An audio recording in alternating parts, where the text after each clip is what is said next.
think you would be able to just say that's a fucking scam, because if you sell somebody on something that looks like this, but then it looks like this, wrong keyframe, then obviously that's an issue.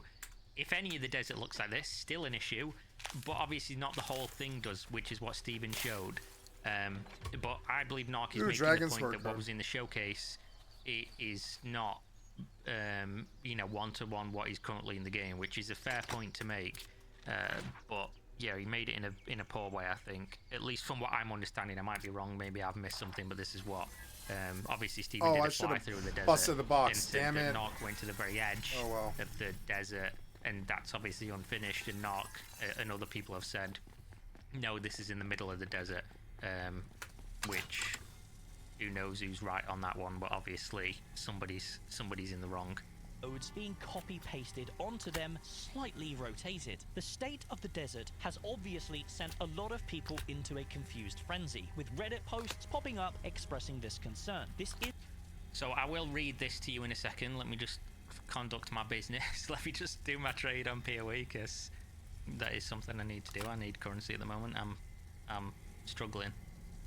So Rant, the state of the desert made me realise that open development is not for me. And he basically, I read this before, he goes through and says the desert feels like a massive regression of what we were shown 2 years ago. He's referring to the, I think it was like July 2022 showcase of the desert, which obviously, again, if you're going to show this, I went back and watched the video. I've got some notes here that I was making while I was watching the video and going through Narc's video originally, which I've not watched the whole thing. I think I got to this point and then stopped. If you're going to have a showcase for something, at no point, by the way, they were selling packs for this game using this showcase as marketing. At not a single point. I watched the full hour and a half stream where the video was contained.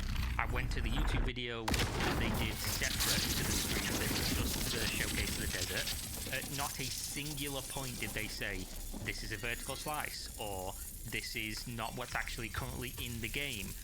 But they would obviously, if you show something to somebody and then say, oh, here, you can go buy this pack and then you can play it at this time, the assumption is that that thing is in the game.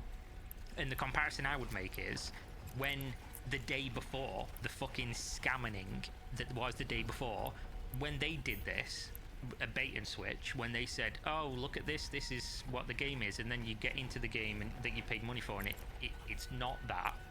Everyone called that a scam.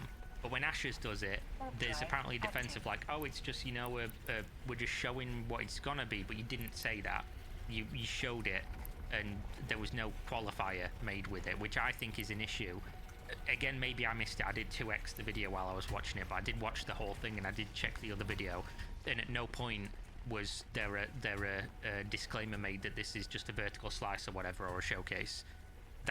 That's just, I'm trying to think in my brain whether or not they use the term showcase, but even still, that I don't think that's enough of a disclaimer when you're selling a pack for hundreds of dollars. I just don't think that's the case.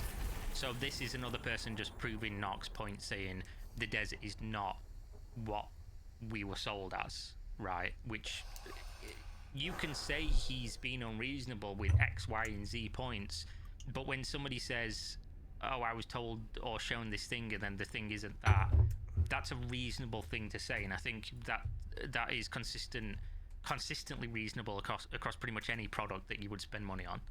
Isolated to me, guys, this is what everyone in the community feels. However, I don't think it's everyone in the community. I think a lot of people in the community would literally eat shit for Ashes of Creation. And that's just how products go when people like them. Mm-hmm. These posts are now being locked by Steven Sharif himself, and people are being banned by Steven Sharif himself for simply stating their concerns. There was a beautifully written post about this, talking about how the project is not the open development that we were promised, and it's Steven's reply. Yeah, I don't think people who run companies should be in control of subreddits.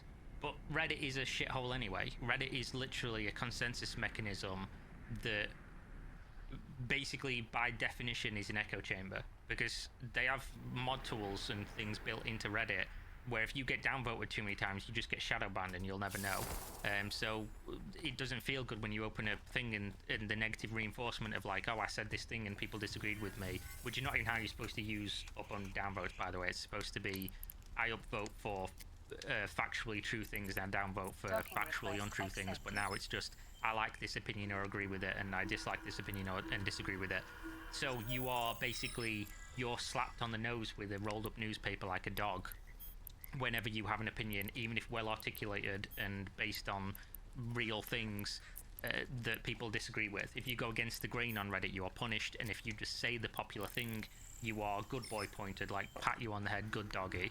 So obviously with it being an echo chamber, that's an issue in and of itself, but at the same time, the people running the fucking product should not be in charge of moderation. It should be third parties that are not beholden to or on the payroll of the product, because then at least people can try to have like an open criticism or discussion surrounding things, and you can't control the narrative because you already have your platforms to control the narrative. You have your Discord, which is fair enough. If you ban people for breaking your rules or whatever, or saying X, Y, and Z, entirely your choice. I do think that when you are selling a product and your communication is based in that medium, then you do have some kind of a responsibility to allow people access to that thing, but that's a different conversation altogether. You have your forums, things like that.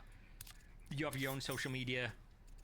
Taking over the Reddit and locking people's threads, I don't know why this was locked. Maybe it'll come out later in the video why it was, but I will just say, making a claim of people are being banned and things are being locked and people being silenced and things, when it's so easily provable or disprovable, you should show examples if you're going to do this. Minor criticism and arc here, and a criticism of myself that I'm not going to now go and do this, but there is a website called like Remove Edit, Rev Edit, one of them. I can't remember what it's called now. There's been a bunch over the years where you can literally go and put in a subreddit and show all the deleted posts, show all the deleted comments and things like that. So if this is happening, it should be easily provable or disprovable on the other side, and you can show examples of that, which I will do obviously if and when I make a more in-depth video about this, going over each individual point and the counterpoints from Steven, because this is going to be a little bit lopsided, as I will basically just be watching Narc's video, which is his perspective, and not always going to be entirely objective. To this thread that made me reconsider covering this game. He states that the Desert Showcase in 2022 was not real, and in fact just... That video is a preview of the desert biome and the assets created for the zone. Many times in zone development, before level designers have an opportunity to define the playable space layout and the placements of POIs, node corks and connections to other zones. Our environment team, after having completed creating the biome assets, will do a block out of a zone using those assets. So he's proving the point, right? He's basically saying, oh, that was a vertical slice. That was just an area that we made to showcase the thing. But when you're selling people a product on open development and you're saying this is a trailer or whatever for this thing that's going to be in the game, if that isn't already done, you need to tell people. You don't tell people multiple years later when they paid money for it and expected something. You tell them right then and there, Church. which I don't think is like a scathing criticism. I think that's just fucking common sense. So I think it's totally reasonable to have that view of just like, if that's the case, that's fine. Everyone understands how trailers and things works, but the issue is when some people don't. And when you sell people things, if you tell everyone I'm rate open, I'm super open, I'm really open, here's this thing, they're going to assume that the thing you're showing them is real and done, and then years later say, oh, actually no, it wasn't. And that's fine and normal. It's not, at least in my view. Just a showcase using assets that exist, and actually it's pretty normal for developers to do this. This is simply not true, because developers that do this... No, again, I'm going to have to disagree with Narc here. This is literally what trailers are. Trailers are not... I don't know how most people feel about this, but in my experience, trailers are not a representative view of what currently is. Many times they are basically trying to convey what the product is going to be. But obviously I think most people do look at a trailer and think, oh, this is the game, this is what it's going to be. But how often do you see a trailer for like a first person shooter game and then go and play the first person shooter game and it plays like they do in the trailer? almost never, right? And that's the same for everything. Go watch the trailers for Path of Exile and then go play Path of Exile. Two totally different experiences, and that's the case most of the time. Go watch Cyberpunk trailers and then go play Cyberpunk. Like, probably a bad example because that's maybe an outlier of how bad that was.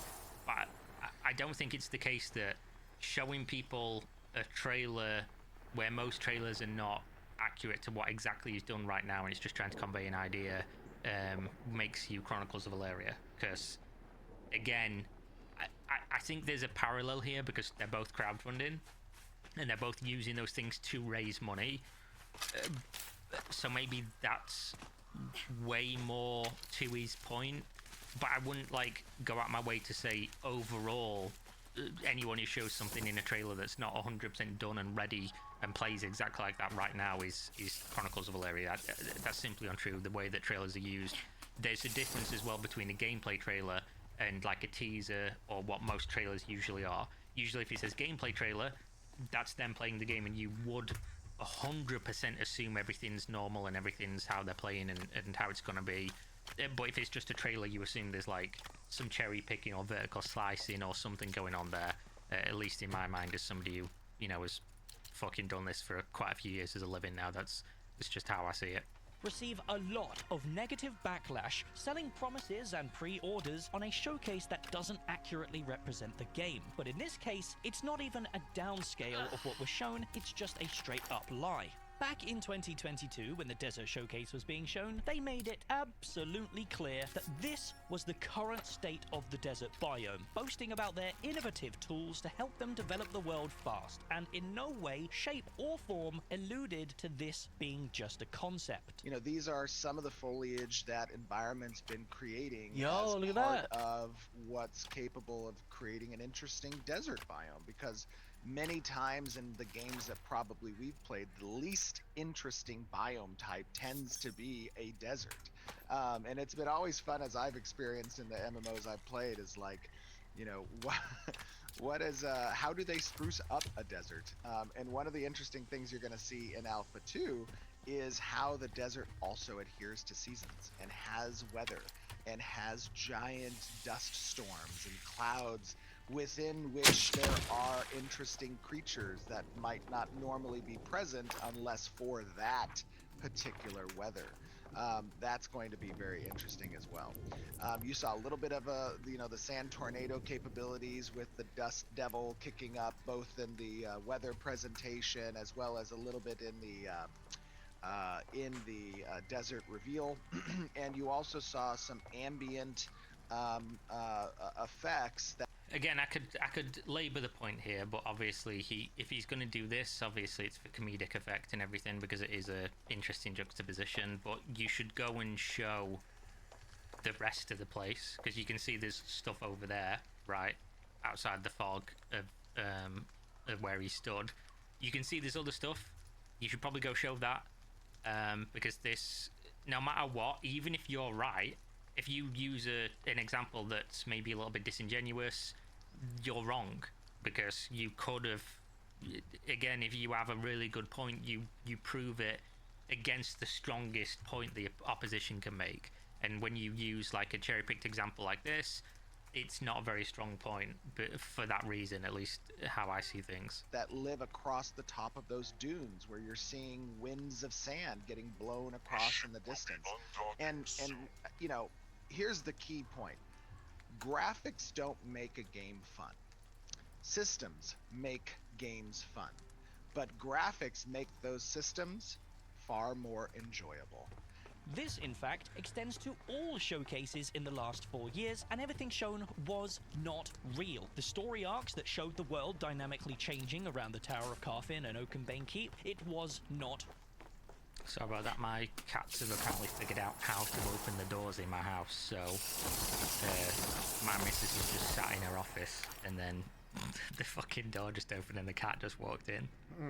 And like an hour ago, 2 hours ago, I walked out of my office, walked past the bedroom, I could hear a cat crying, and I'm like, they shouldn't be in my bedroom. Open the door and they're just laid in my bed. And the door was closed, both beforehand and after, so yeah, nice that I'm gonna have to start putting fucking like child locks on my doors. real. The beautiful environment and cats, weather they'll do that what was they shown want. during the seasonal and commission this Okay, so this is a pretty bold claim, and you need to show examples of how it's not real. You can't just say, oh, these things weren't real, here's the video, and then not showing you the proof of it not being real. I think that, again, harms you, the point you're trying to make. Maybe it's true, but unless he's going to show examples here in a minute, then I don't see it in the video. in fact, extends to all showcases in the last 4 years, and everything shown was not real. The story arcs that showed the world dynamically changing around the Tower of Carfin and Oakenbankeet, it was not real. The beautiful environment and weather that was shown during the seasonal and commission showcases were not real. The amazing freehold showcase that showed the farm animals, housing and crops were not real. It was all just a concept with a $250 price tag on it, with the promise that eventually these things will make it into the game. Maybe. Yeah, if true, this is really, really bad, and just goes to speak to, again, deceptive marketing. And there's a lot of leeway that will be given here to Steven to say, oh, you know, some of these things are ready now, but again, this freehold shit and the desert thing were like, didn't I see those years ago? So yeah, obviously there'd be more ready now. But showing vertical slices of something like years away and then not making a qualifier of like, oh, this isn't ready, this is just what we think it's going to be like and what we want it to be like, and these are some of the systems that work, they're not really connected fully to the game yet, and things like that. Those are things you need to tell people if you're going to be charging people lots of money to test the game. And again, you can absolutely make the argument and make the point of like, oh, nobody's forcing you to test the game, or blah blah blah, but at the same time that doesn't change anything. That's just saying it's your own, you're basically just saying, oh, that's your fault then. If something happens to you, that's your fault, which is, I don't think, a very good argument. How many of you Or chose very the interesting. project based on the expectation that the showcases were what they had at the time you pledged, not what will come in 6 years from now? You cannot act like the Chronicles of Alleria and not expect backlash from this. But the main thing that is causing me to step away isn't the state of the game. The main It's thing Steven. is that whenever stuff like this any community member, the narrative is that it's just an alpha, and therefore it's okay. It's not So he is okay. showing It running around in the wasn't desert a little bit for more. all previous Kickstarters to do this, so why is it okay for Ashes of Creation, for Steven Sharif to sit there on Reddit and call me an uninformed content creator who casts illusions on people's fears? Why are and you going to battle with negativities when I've Steven spent the last Sharif? You're 4 years of my dumb. life doing the opposite is absolutely disconnected from reality. I simply do not accept the bullshit that is spewed, and nor do a very large portion. Yeah, I mean, this already comes to like one specific point, which is why is Steven Sharif, the CEO of the company, having fucking like Twitter wars back and forth with content creators about his thing, about his game. I think that's unprofessional anyway. He'll make the argument, I can already do it in my head, I can give you the back and forth. He'll make the argument that like, oh, it's his company and he wants to do it like this, and you know, that's why he made the company and blah blah blah, which is fine, that's fair enough, you can choose to do that, but then people can also criticize you for doing that. That's how this works. I don't think you should be boots on the ground, especially engaging in, oh, this person needs to take a break for their mental health, this person, you know, that's unacceptable. It just is. Maybe no, I'm not even trying to fucking defend that. I think that's unreasonable, and I also think it's unreasonable to call people, somebody who's followed your game exclusively for 4 years, uninformed. Because if he's uninformed, the only people who are informed are you, at which point that's your failure. You can't say somebody who's this is his full-time job to cover this game. He's covered it more than anybody, probably. He's watched everything. You've literally on video watched him watch it.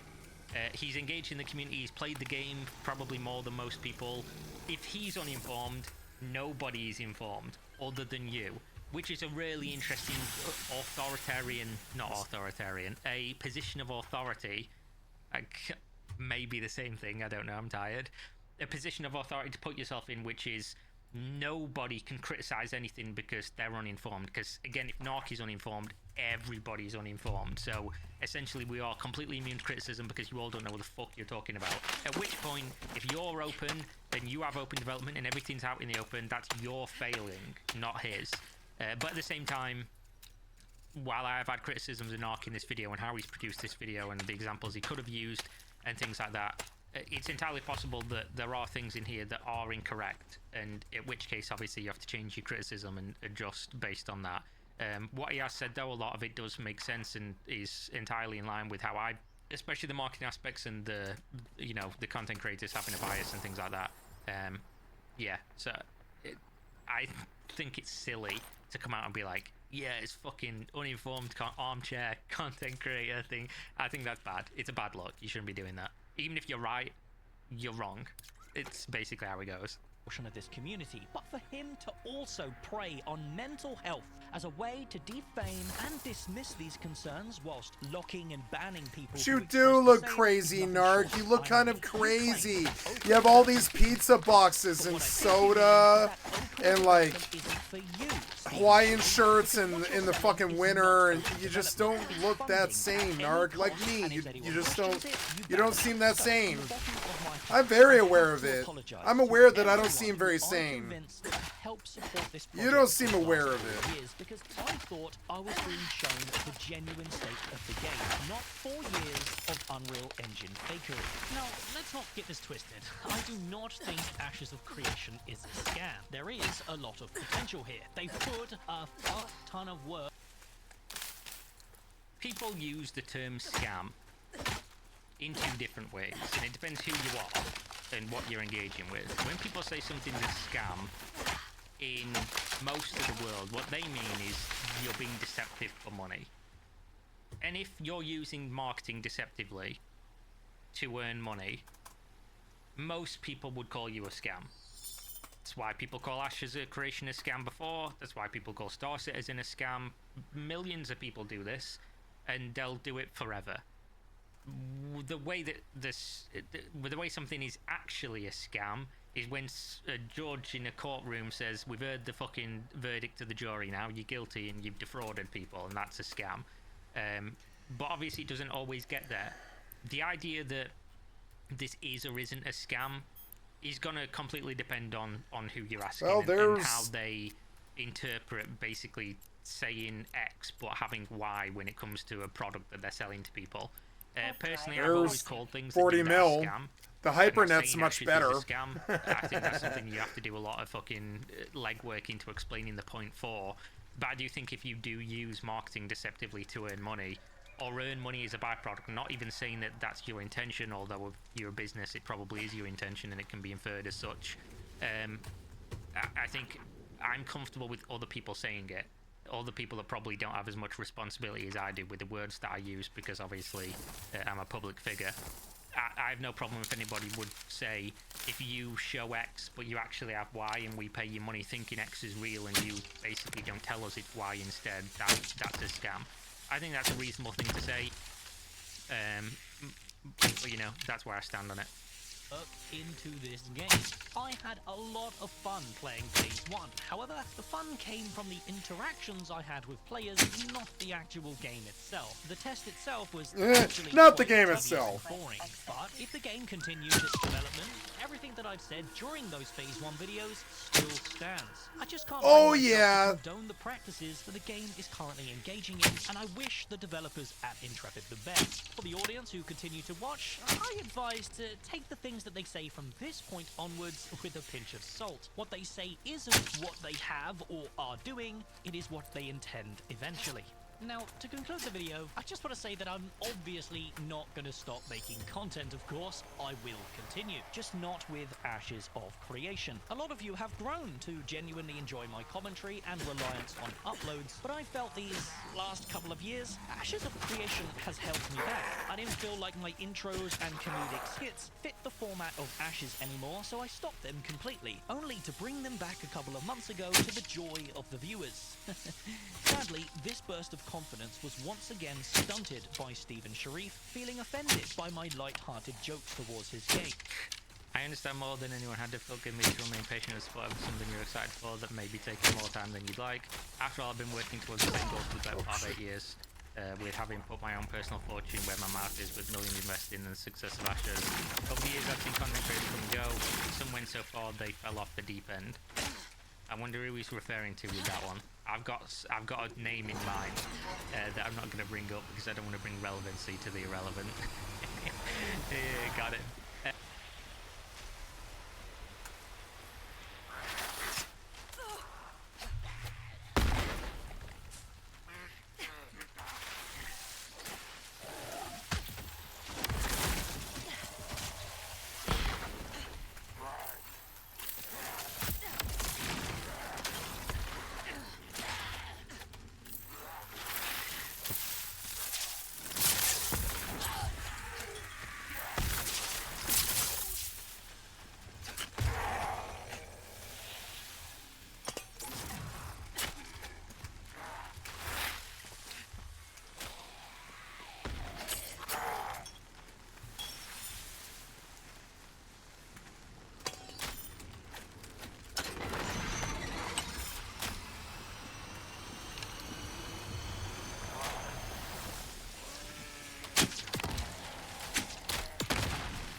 Now, Dicker.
Dang it.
$30 million in the kitty. I didn't do much for it, but I'm learning that the hypernet is just easier. As sad as that is, it's easier to do button presses a couple of times than it is to sit here for 5 hours and farm ore. So I'm just gonna go home.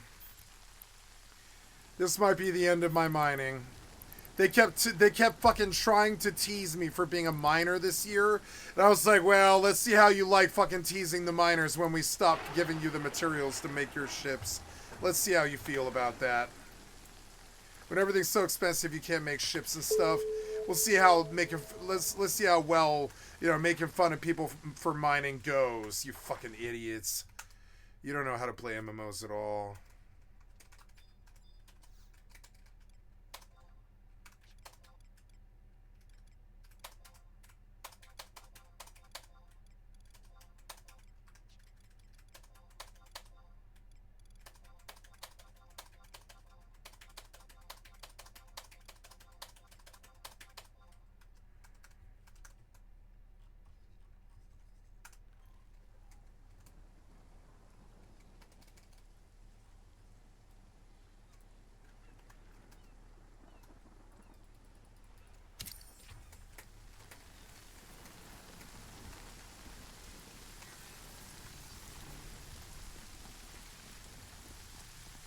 It's not pale anymore.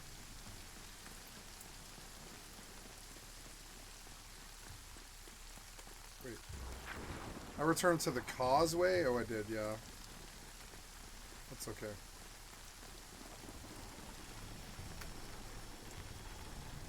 Wait, Fae Lodestar, Heart of the Realm, Heart of the Realm 1. Wait, what? I didn't even know this was here. Wait, what? Select destination, Heart of the Realm 1, Heart of the Realm 2. What is Heart of the Realm 1 and Heart of the Realm 2?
Unknown object.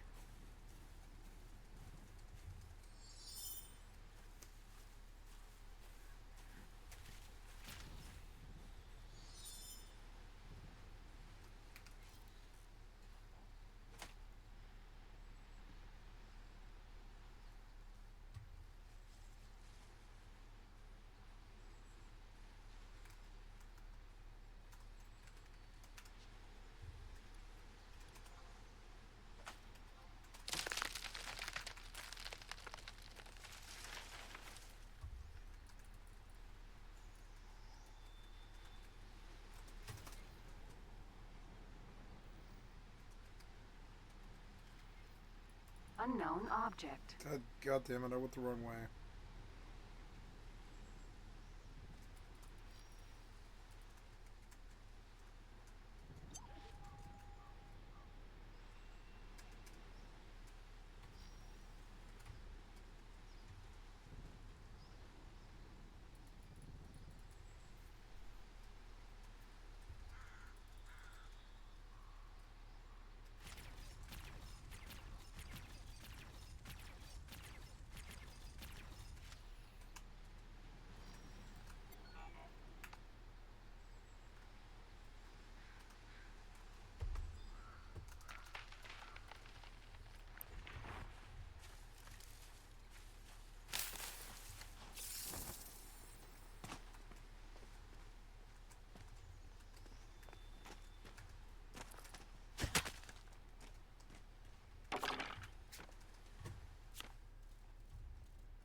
Why will this lady fight, but not them? It seems weird.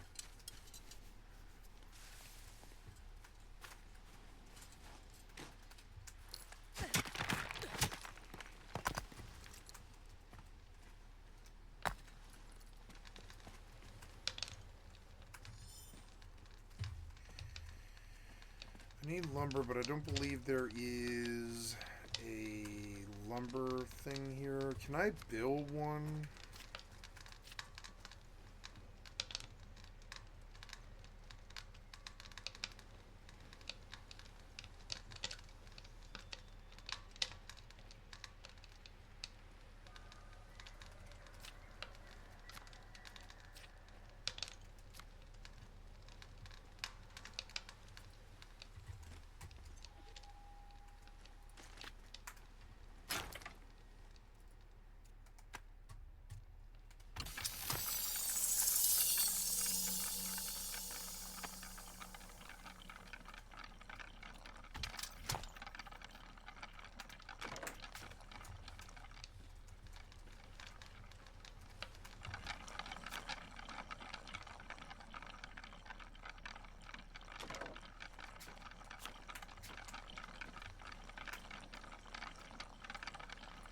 I'm gonna piss. I'll be right back.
$40, not bad. 40's good.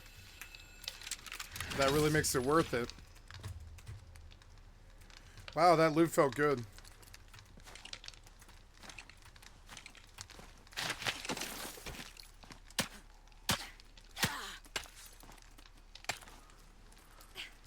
Can't climb this? No. Alright. What about like...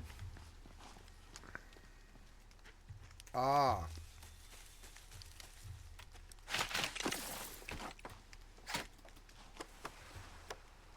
What?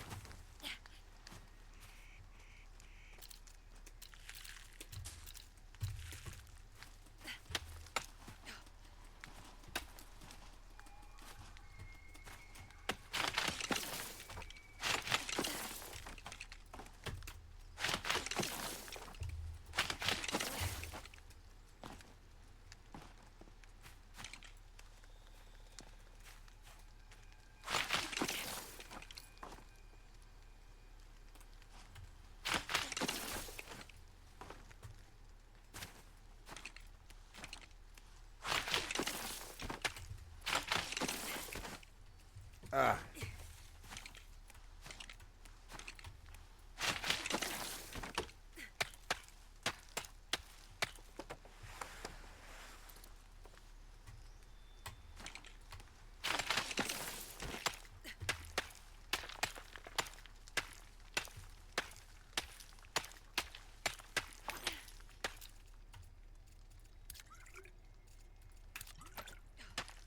I wish other games did let you do that. I hate their stamina.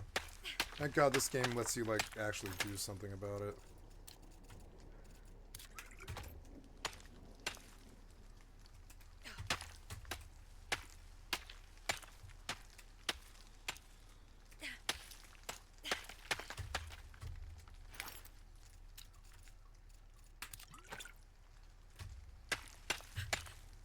I like that the potions actually really fucking help, you know?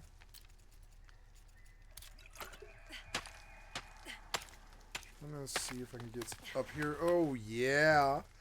I did it. Yeah, I kind of do need like a spyglass. I'm beginning to see. Yeah, the spyglass is actually something I should definitely make. Well, there's a resource node there. There's something out in the water over there, which is where I was headed, I think, the infestations. Yeah, but, yep. And we got this. Oh, and I have to talk to her. I don't know why I came up here. I just wanted to see if there was a chest. There was not a chest, so we learned. But, I mean, eh.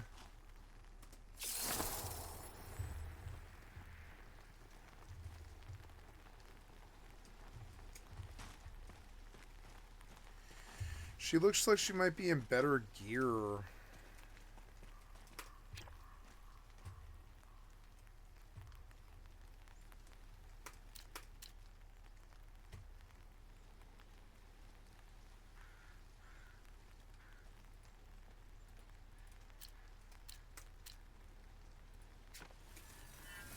Does she have better items?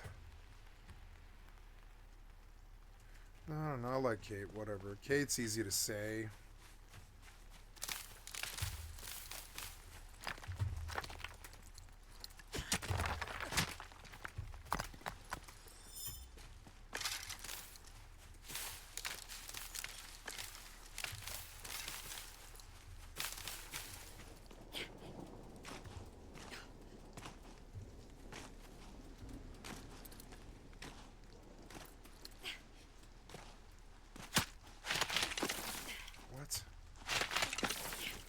What? Fucking dumb.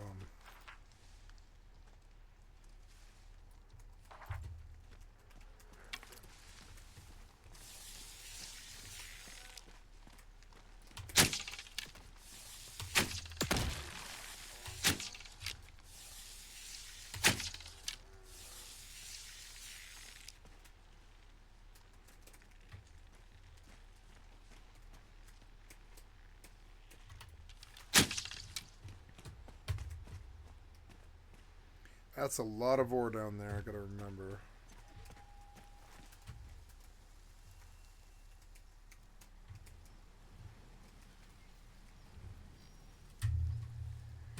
Ugh, steering this thing is so annoying.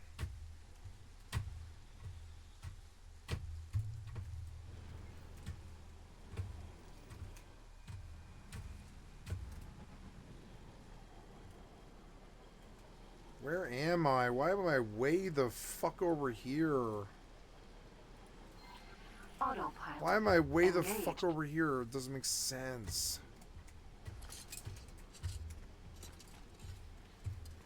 Oh, if you stand too long, you get like fog.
Autopilot. Disengage.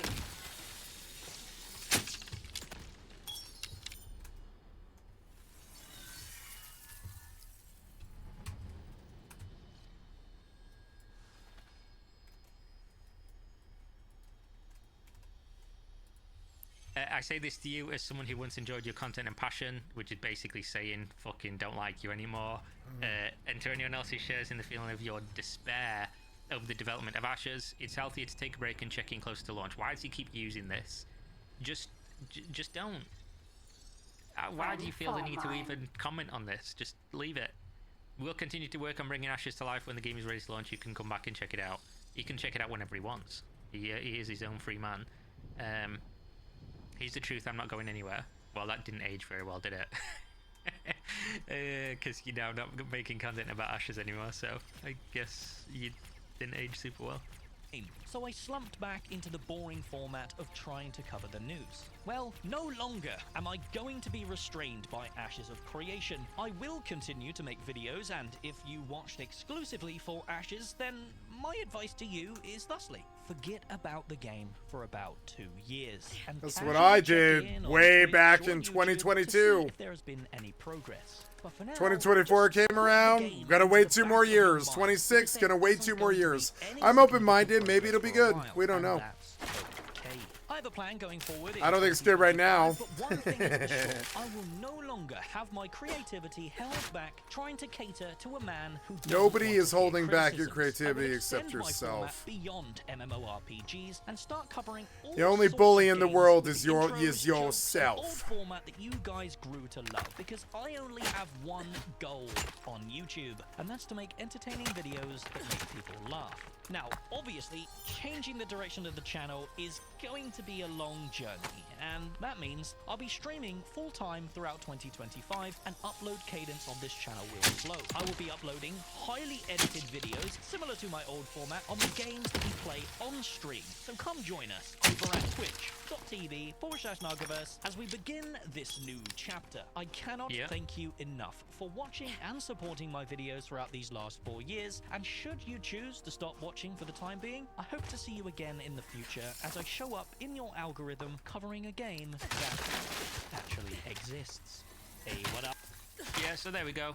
I think I've said everything I need to say. I wish him best of luck, obviously. I've changed my content repeatedly. I started out doing Black Desert Online exclusively just guides. Then I started doing MMO guides. Then I started doing covering news in MMOs and first impressions and reviews and things like that. Then I started doing cryptocurrency scams and fucking social commentary, and then video essays and whatever the fuck I do now. Nothing, apparently. I've not uploaded anything to the main channel in months, and I've not uploaded anything to this channel in probably a month. So I guess I do nothing now. Quite an evolution. But it is difficult. It is scary, but you'll get there, man. People watched your videos for you. And not the content you were I doing enjoyed in the Narc game, at times. so you should be good whichever way you go. He was so, fine. Yeah, that's it, I think. Go. I don't like check out him, the but link in the I video description enjoyed for Gamer him. Subs. You They've know, been I think awesome he over has the Christmas enjoyable period, moments. and they've been awesome the entire time I've been working with them. I've just re-upped my contract, I think, and that's a reminder to go sign it. And you can get a discount if you use the code in the video description, and I'll get a kickback on any money you spend. And just like Ashes of Creation, I guess, only they actually pay you.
The hell is all that?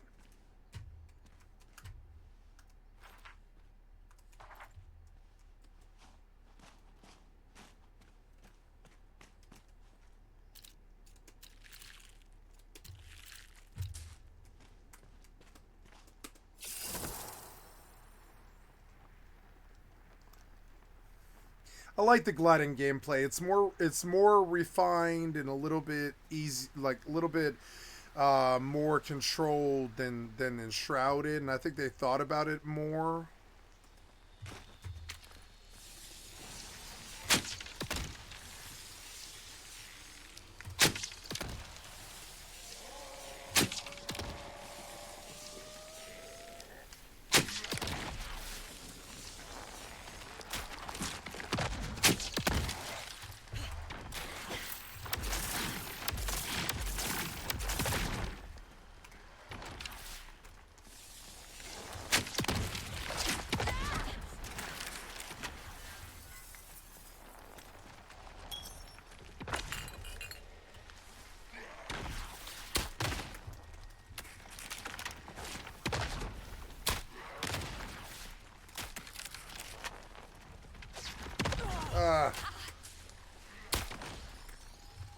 Shoot him, Kate.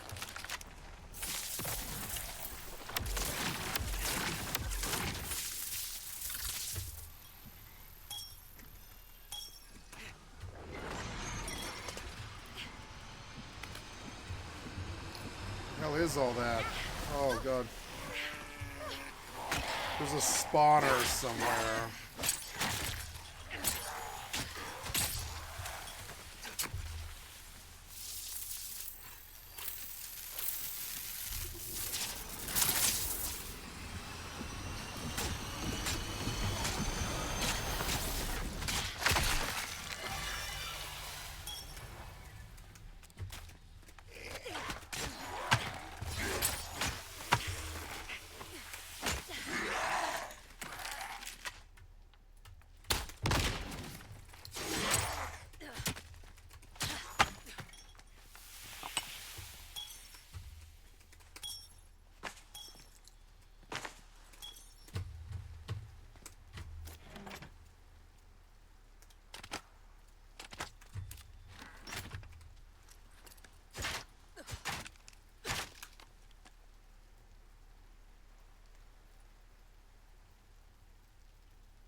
Yeah, let's get to Sekira.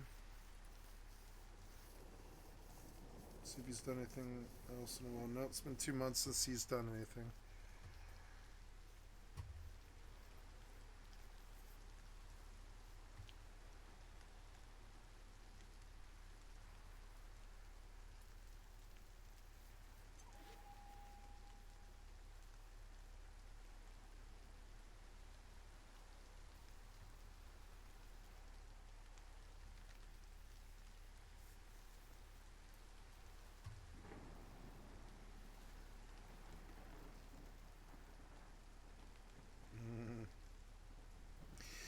Here's Capitalist Conditioning 101, Understanding and Overcoming It by Revolutionary Thought. I've liked this up to your channel. Conditioned. Let's make this interactive, shall we? Put a finger down if you feel like whatever Yup. you're doing needs to be productive or earning you money, or else you feel like you're wasting your time. Yep. Put a finger down. I don't if you give a feel like flying you can't rest until you've I don't done care enough about to earn that. rest. Put a finger down. needs if to be you judge fun. And shame yourself or others for needing to It rest. has to be fun. Put a finger down if you ignored your body's signals and cues to rest, especially when your job or school or some other outer authority demands it, like going to work before you fully recover from illness, for example. Put a finger down if you feel like some people's lives are inherently more valuable than others depending on their identity or how close they are to you. This includes beliefs like smart, able-bodied people are more valuable than cognitively or otherwise disabled people. Bullshit. Your personal family is inherently more valuable than anyone else. You are more Bullshit. valuable than someone you've never met, etc. Put a finger Bullshit. down if you're afraid of asking others for help, perhaps because you think you'll be perceived as weak for needing help and not having everything figured out. Put a finger down if you think that feeling like garbage and hating yourself is a sign that something is inherently wrong with you, personally. Nope. Put a finger down if spending money on goods and services is one of your favorite ways to keep the existential dread at bay.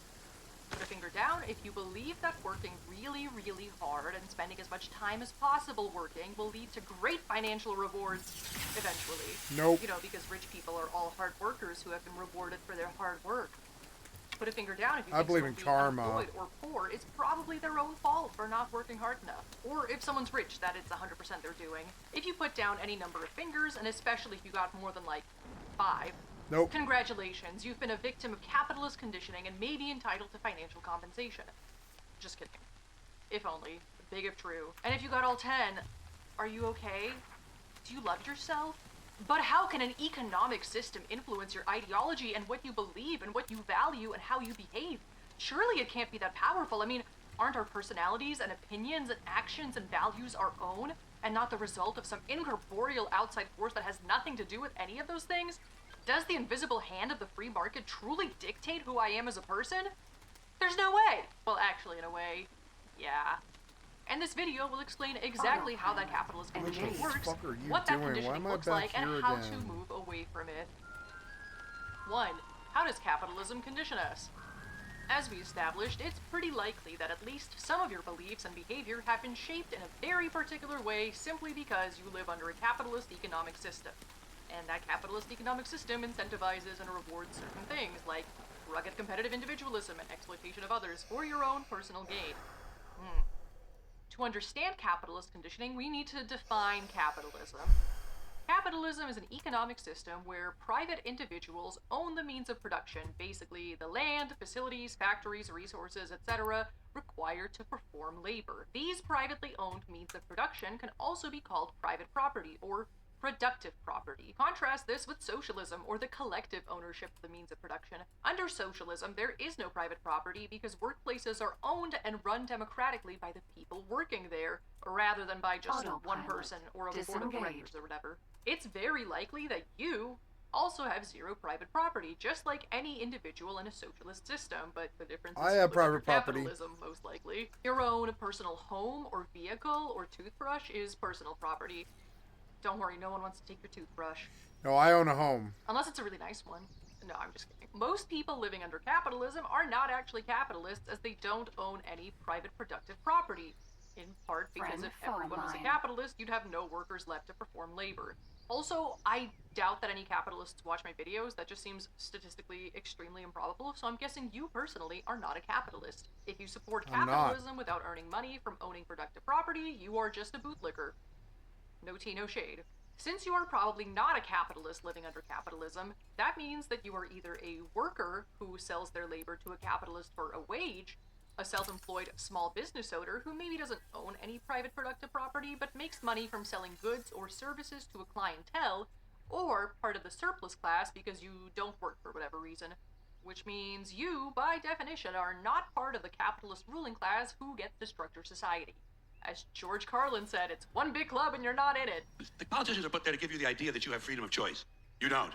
You have no choice. You have owners. They own you. They own everything. They own all the important land. They own and control the corporations. They've long since bought and paid for the Senate, the Congress, the state houses, the city halls. They got the judges in their back pockets. And they own all the big media companies, so they control just about all of the news and information you get to hear. They got you by the balls. And now they're coming for your Social Security money. They want your retirement money. They want it back, so they can give it to their criminal friends on Wall Street. And you know something? They'll get it. They'll get it all from sooner or later, because they own this fucking place. It's a big club. They do. And you ain't in it.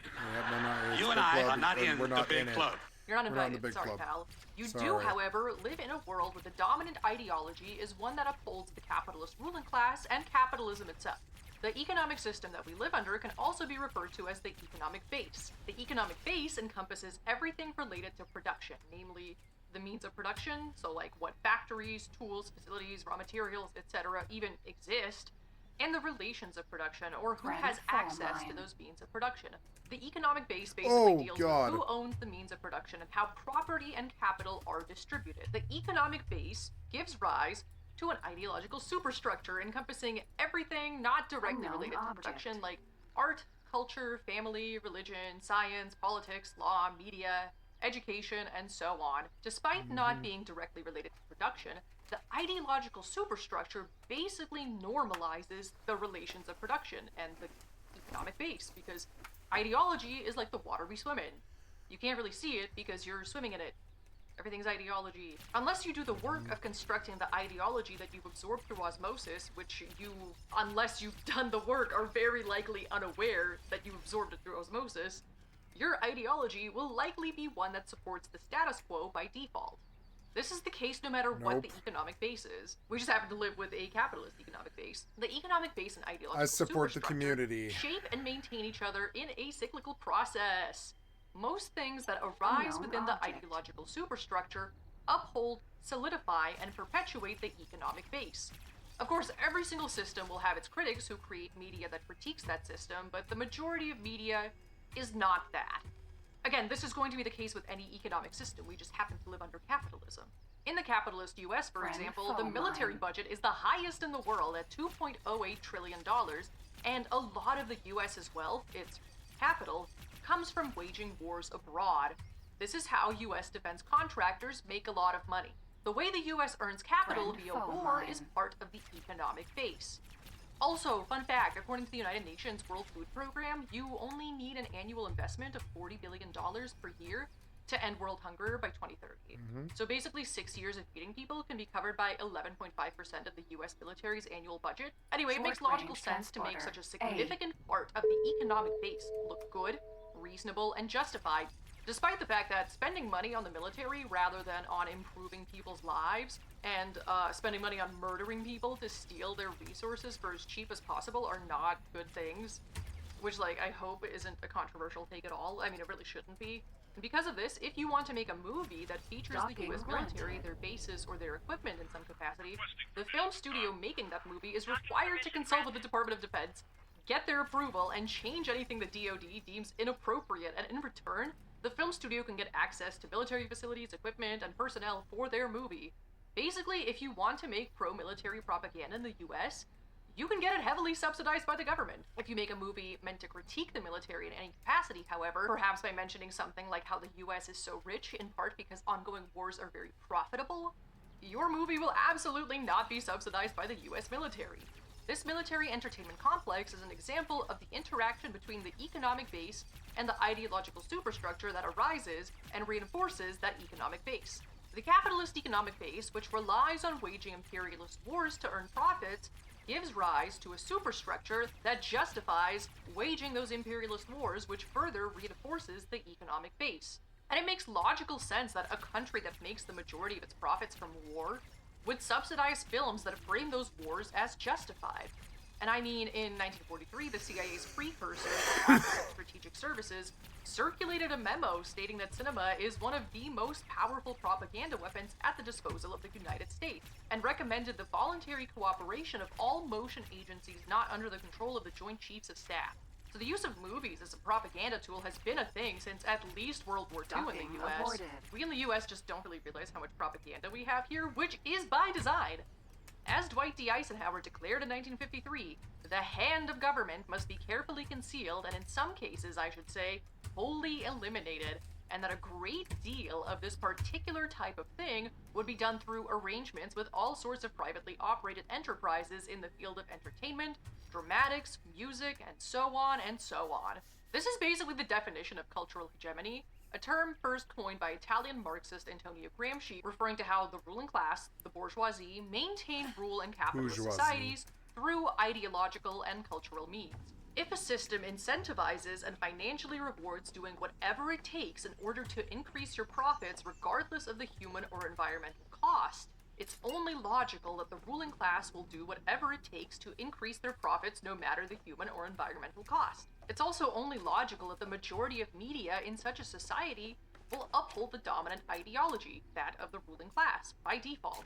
There's plenty of other examples showing the relationship between base and superstructure, but I figured the US's military entertainment complex is the most obvious. If you have other good examples of the base and superstructure going brrrr, feel free to drop them in the comments below. 2. What does capitalist conditioning look like? Okay, so all of us who live under capitalism have been propagandized, whether we're aware of it or not. But how does that...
So I'm writing something, and I have it on the wrong screen, though. Here, I can put it on the right screen. Sorry.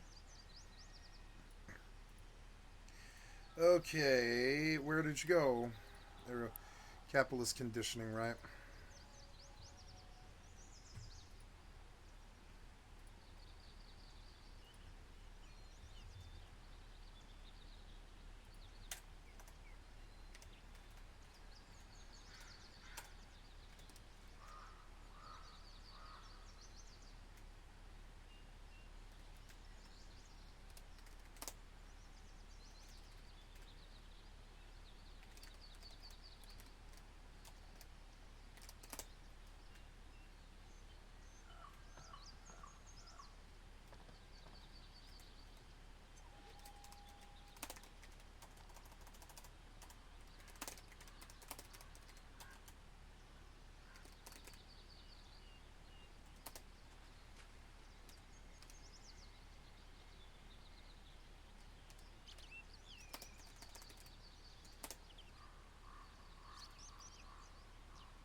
Actually show up in people's values and behaviors. According to Marxist sociologist Dr. Eric Olin.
This video was so good, thank you. I spent about 7 years around a Denver biker commune when I was young, doing stuff like trying to shut down Columbus Day parades, food not bombs, and fixing bikes up for inner city kids. Lots of bicycles. It was a bicycle commune. 3 progressive rock bands, 20 people. Blacks, whites, Mexicans, LGBT, vegans, a lot like that show Portlandia. All the colors of the rainbow. I didn't know how lucky I had it until I saw this video and saw that living in a commune when I was young pretty much inoculated me from oppressionist capitalist conditioning entirely.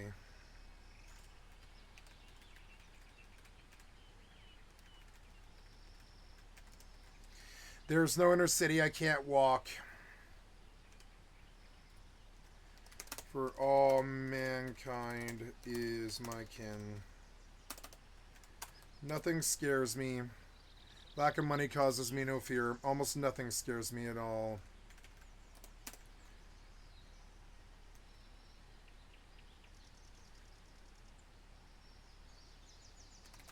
The stoicism is unavoidable for me now.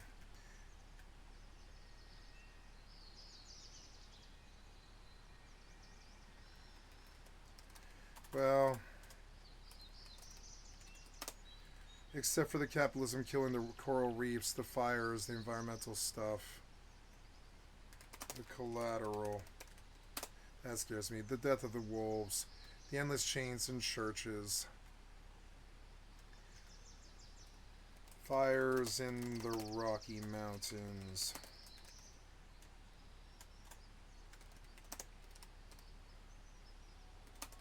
The air in Colorado not being so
all life is sacred.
Right, under capitalism, we are effectively taught to uphold the values of competitive individualism and privatized consumerism.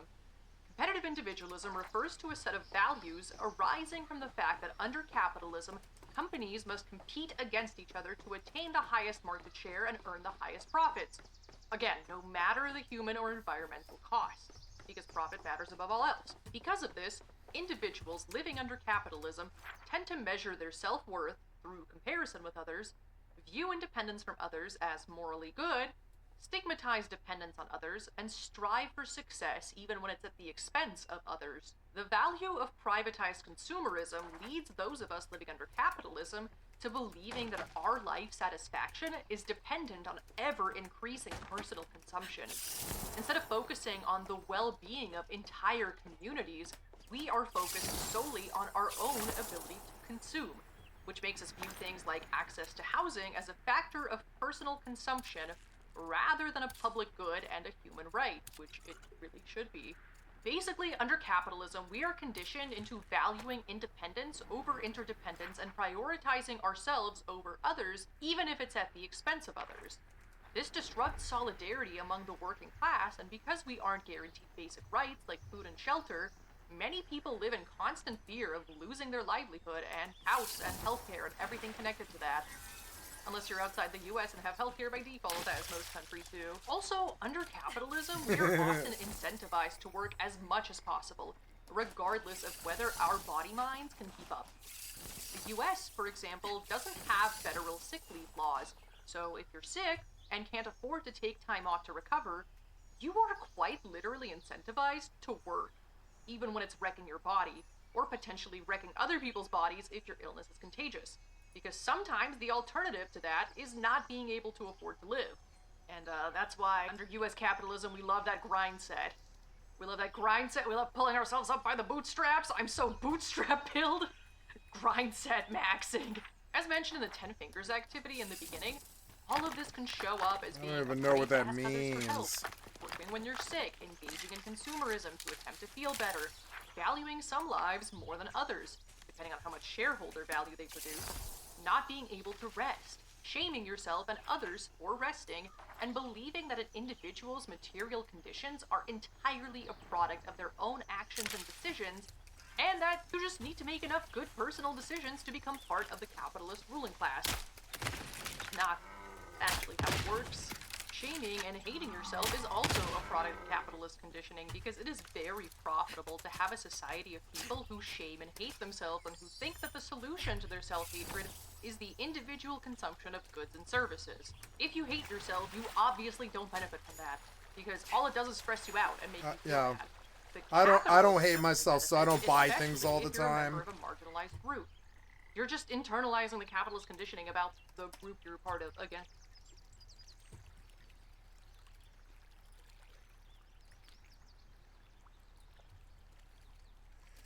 Because I don't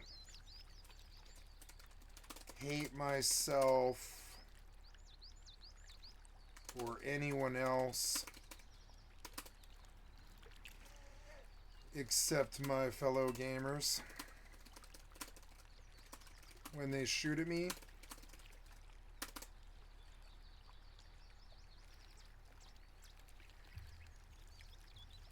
Ask yourself.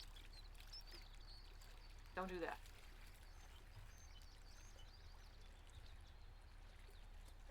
I don't buy anything.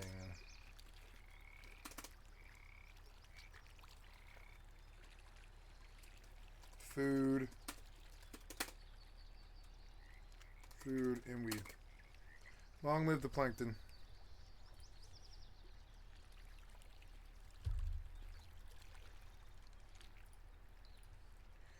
Food, liquor, and weed, gasoline, games.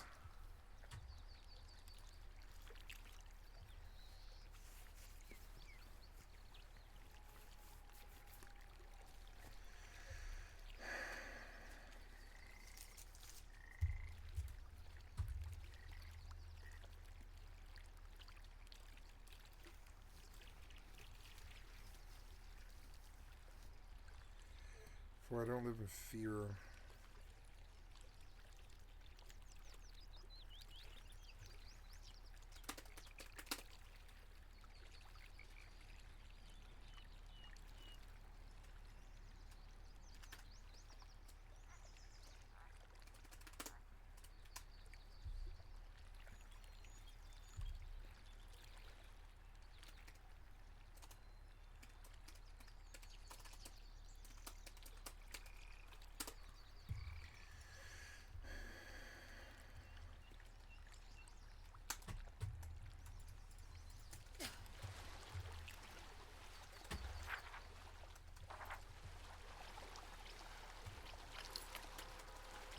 I love sounding like a granola hippie, because I am. It's fucking so stupid. I love granola hippies. I can't go around granola hippies without getting inducted into their fucking Grateful Dead, like honor club, and then handed hits of acid and cocaine and shit like this. I can't hang around hippies without becoming their king like Jim Morrison. It's fucking annoying.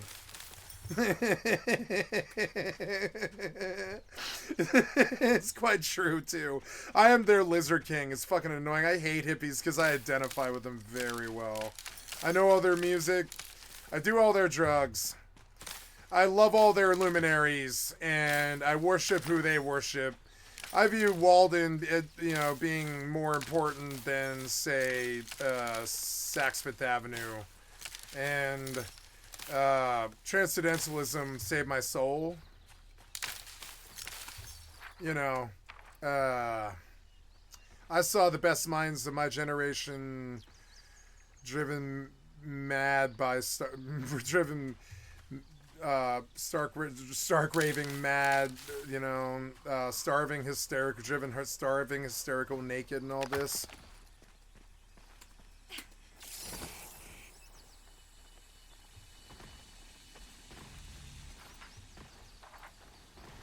So I can chop all of these trees.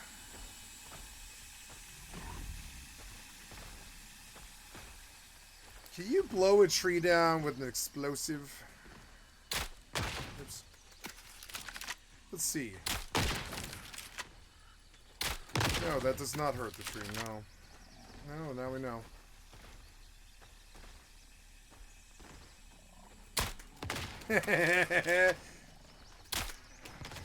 Missed.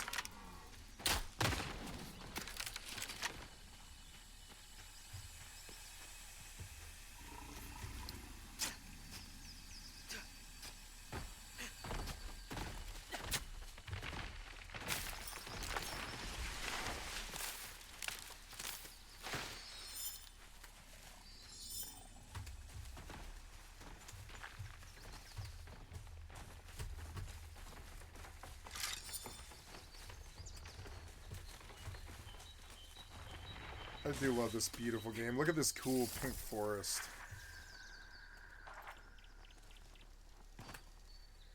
She's good.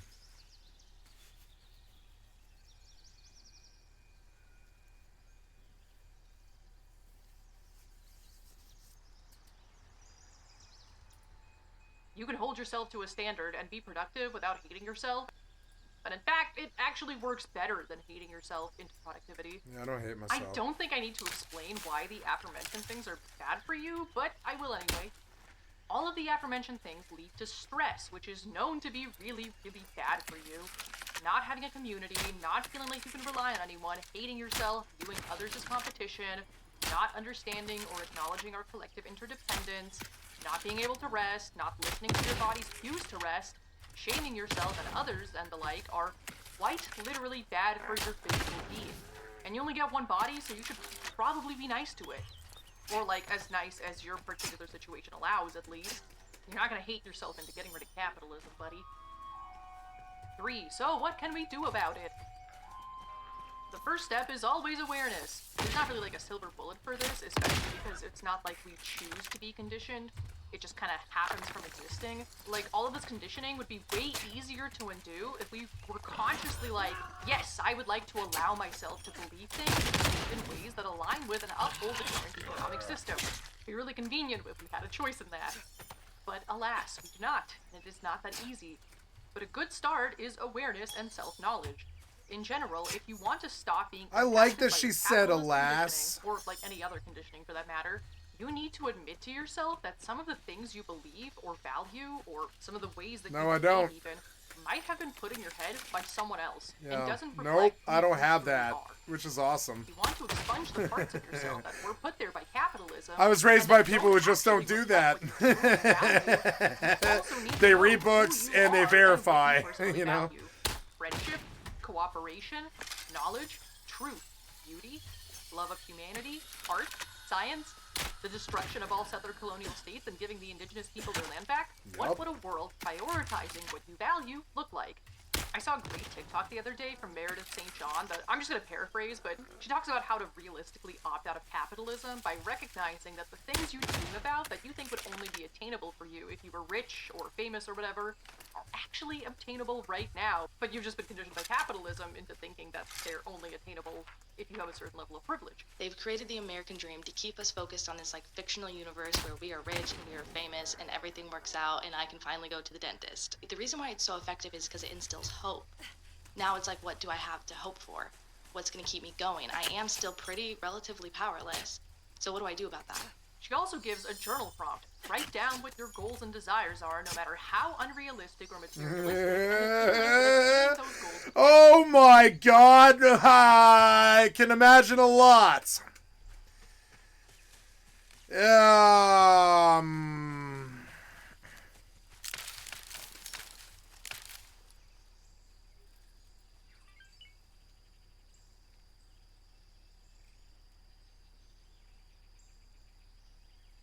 Well, okay, what I want,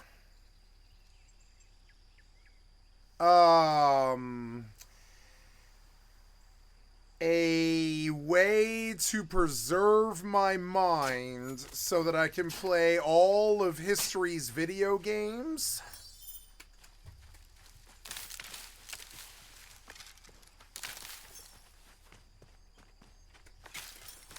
I mean, I'll lose my body in 50 years or whatever.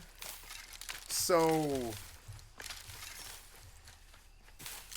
you know, would it be possible to download my body or my mind to a clone when I'm like 90 and just connect it to a computer that'll play video games and just have my grandkids or whatever, just have somebody pay somebody or something to just, you know, connect me to a computer, essentially? Ask one of my friends' families or something.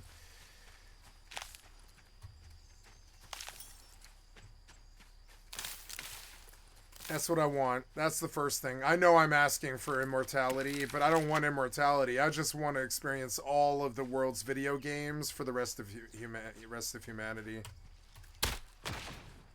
And I can't do that. So, I don't ask for anything. I don't think I'll get anything either. If I can't get that, I don't really care. You know? That's the only thing I really value. Well, no, I'm sorry. I value women. And drugs. But most of the world conspires to just make sure that shit isn't around anymore. You know what I'm saying? Am I wrong? If you don't have money, you probably don't have women. If you don't have, not have women, but you don't have women in your life. And if you don't have, like a clone, you can't watch video games you can't play video games for the rest of eternity. I would settle for something like somebody willing to play Final Fantasy XI who was female, but I don't believe that exists. I mean, it exists, excuse me, but anybody like that is going to be sane. Yeah, I can't handle sane. So I don't know.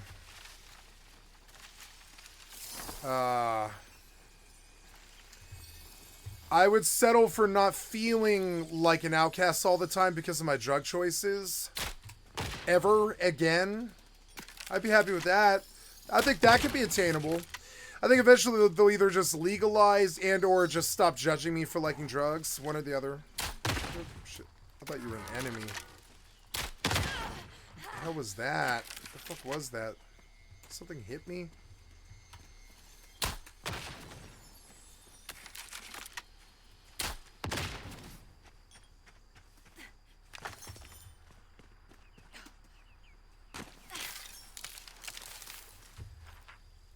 What is this place? It is a Bastille of Intellect and it's been completed. I forgot, but I'm going south down the coast.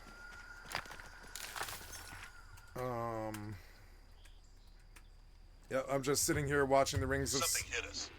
Wait, what do you mean something hit us? Wait, what? Oh, courier is under attack. Location attacked by Zem raiding party. Uh-oh. The courier. I want you to dock and wait. No, don't kill my courier. No, no, no, no. I'll have to load a save.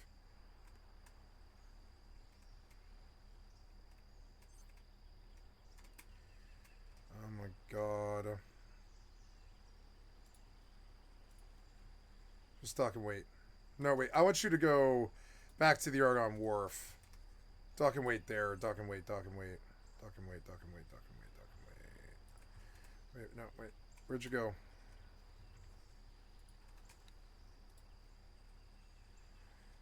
Dock and wait. Dock and wait.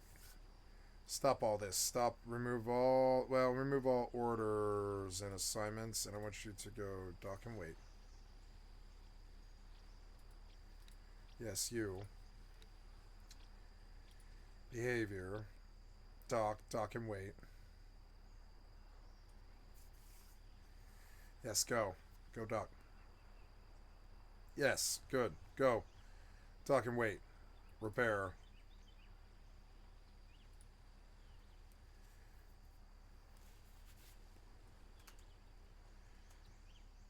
I guess I will have to go home. But I mean, I did get the bombs, right? I got the bombs and I made the money. Yeah, I did. I got the bombs and I made the money.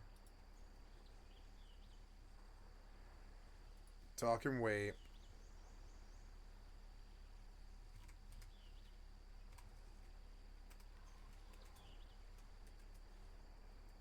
I can't? You're just not going to let me, or what? I mean... Autopilot engaged.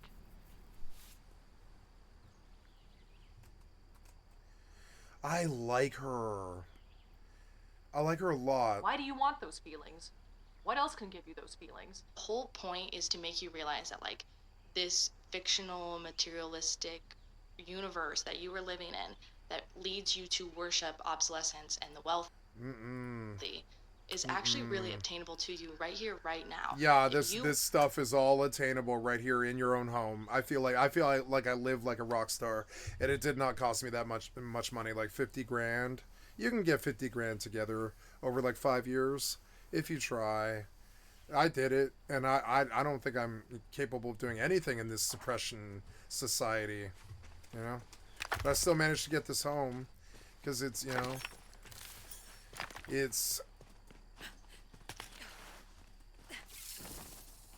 attainable happiness. It's money doesn't equal happiness at all. Happiness is a nice green tea on a Sunday afternoon at a table with a friend. It's, you know, it's ooh, shit.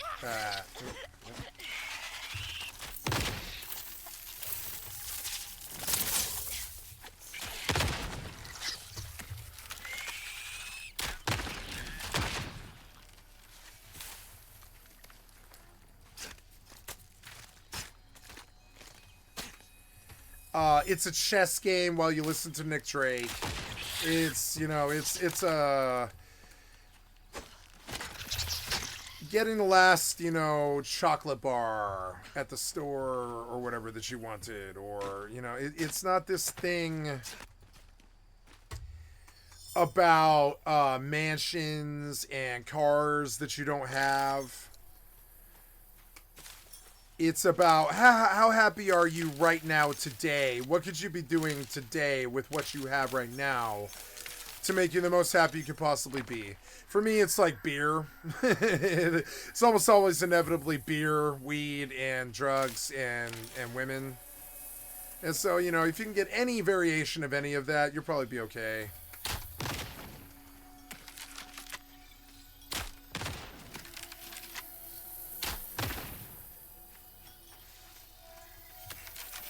Entering system. Argon Prime.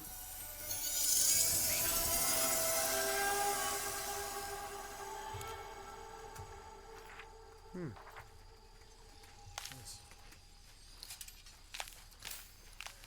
Well, I like the lantern. It's like a different style. Oh, shit. Yeah. I like that Kate actually does stuff now. Autopilot disengaged. I think it's her eye level. When I improved her eye level, she got a lot more aggressive. Because I think she's supposed to suck down low.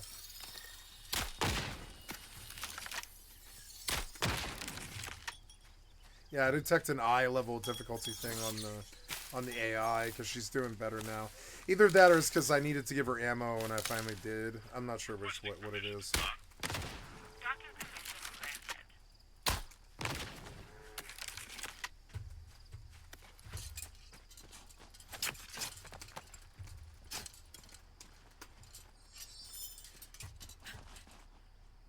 I think the fonts of the DPS damage numbers could be a little better.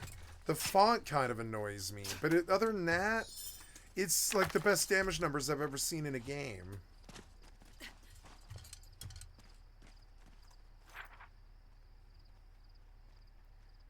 I love seeing shit like 1250. It's fun.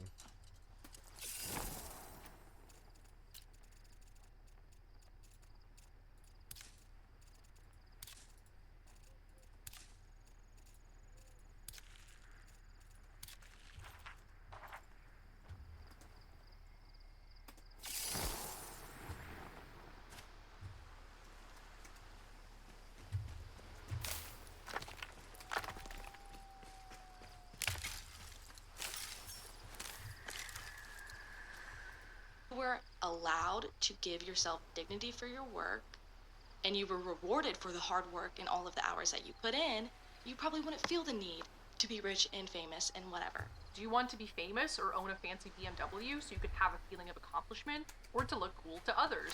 Do you want to Nope, I don't care about looking cool to others at all. I don't give a flying fuck what other people think.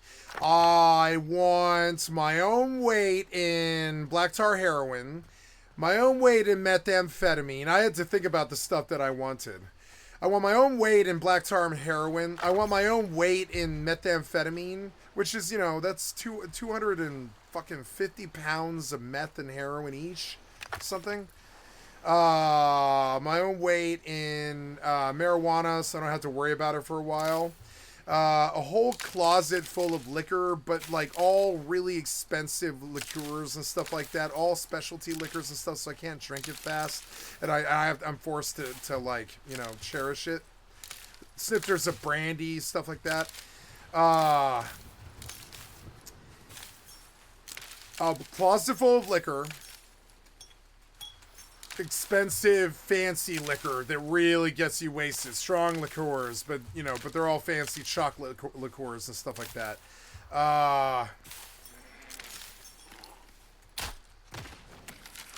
You know, cherry cognacs, stuff like that. Cherry, what is it called? Disaronno, stuff like that. And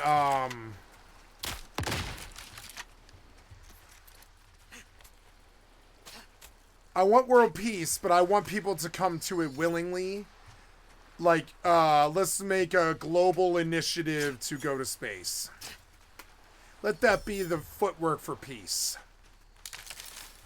Russia can't fight Ukraine because it violates the global treaty towards space race. And every country puts in their 10%, and they're guaranteed a ride. 10% of their GDP, not ours.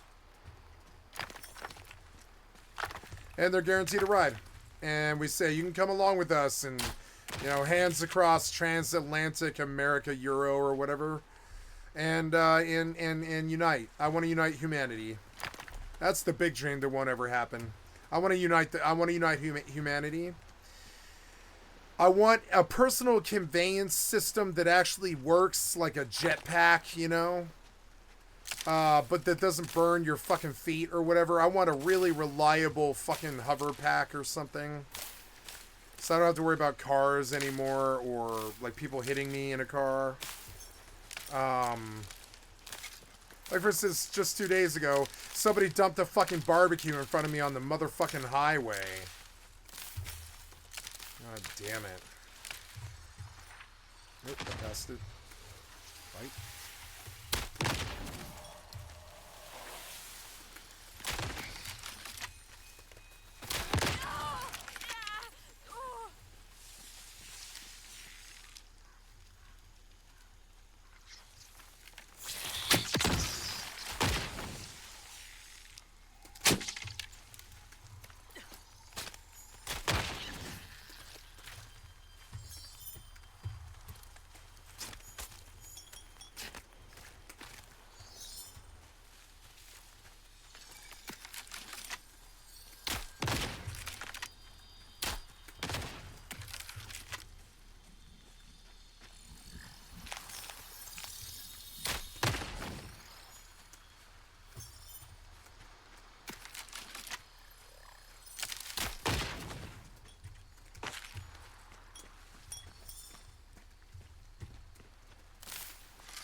money to provide for your family, to feel financially secure and stable.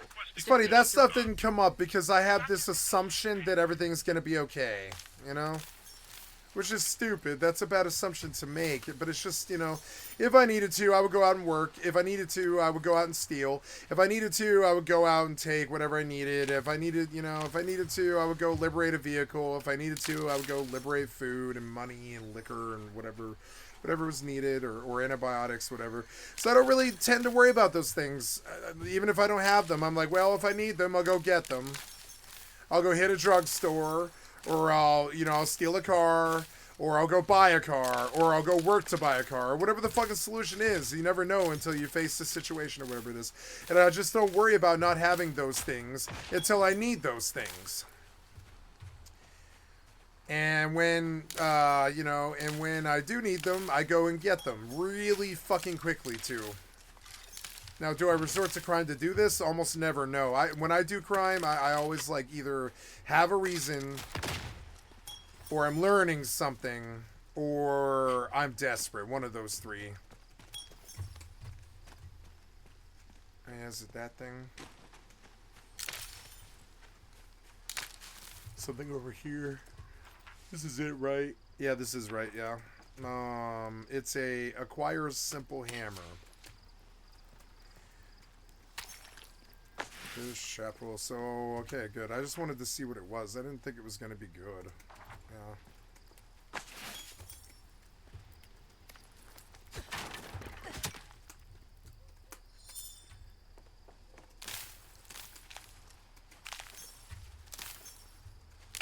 Okay, we can leave. Boom, instant hearth. I loved it. Why couldn't WoW do that? Work is valuable, so you can have more free time to... Okay. I want less combat animations. I'm sorry, I want more combat animation, but I mean more like I don't like use animations and stuff like that. I want developers to stop locking up my controls when I do things. Does that make sense? That's something that's like an overall meta that I would really like, that I want. She said list things that you want. I'm like, my own weight in drugs, world peace, unity across the board, so we can go to the space and get away from each other. Getting away from each other. I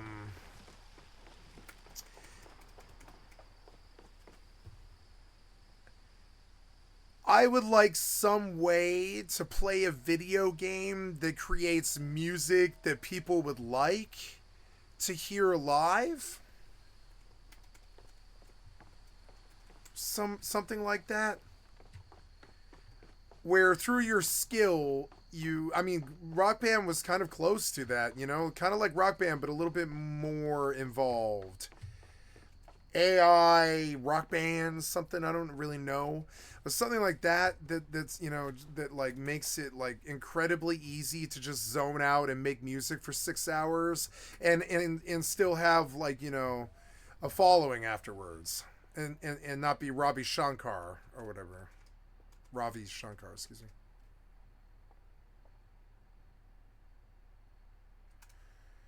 Oh, I came back here to sleep.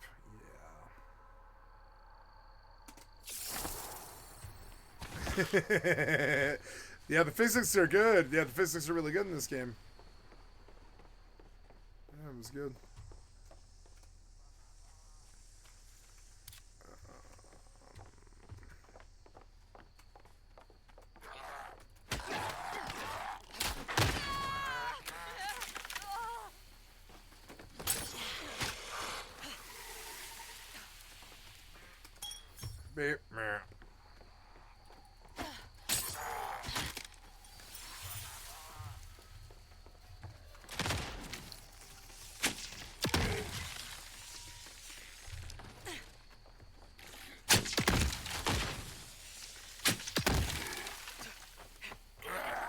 Why do you put the weapon away? Stop.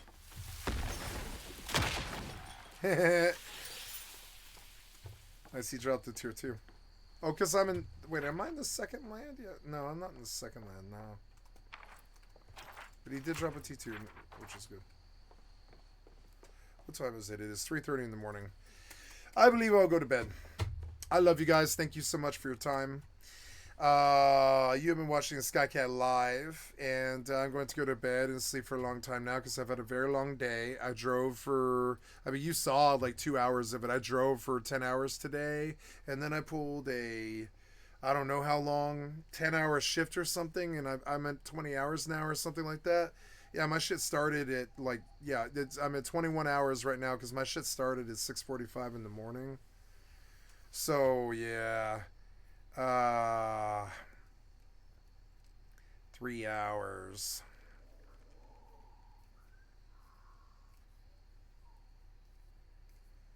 3 hours. Yeah, so yeah, it's been 21 hours. I've got to stop now. It's time to go to bed. I love you guys. Thank you so much for your time.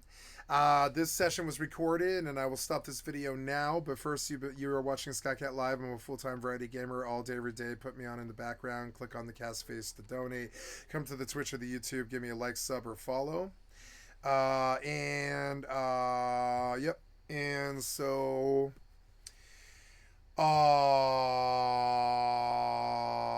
that's all. That's all I have for you. I'm going to stop the video here, but just a reminder, I have thousands of videos on my YouTube channel, and I will be adding 3 or 4 more of them to this channel today, or 5 of them, something, I don't know. And so just come to my YouTube channel or my Twitch and give me a like, sub, or follow. And thank you to all the people who have liked, subbed, or followed to me in the last week and stuff. Thank you so much for your support. Thank you for hanging out with me today. I did my first IRL stream today, which was amazing. I've never done an IRL stream today, but before, excuse me, I've never done an IRL stream before, but that was amazing, and that was good. So and that's all I have for you today. So I'm going to stop the video here.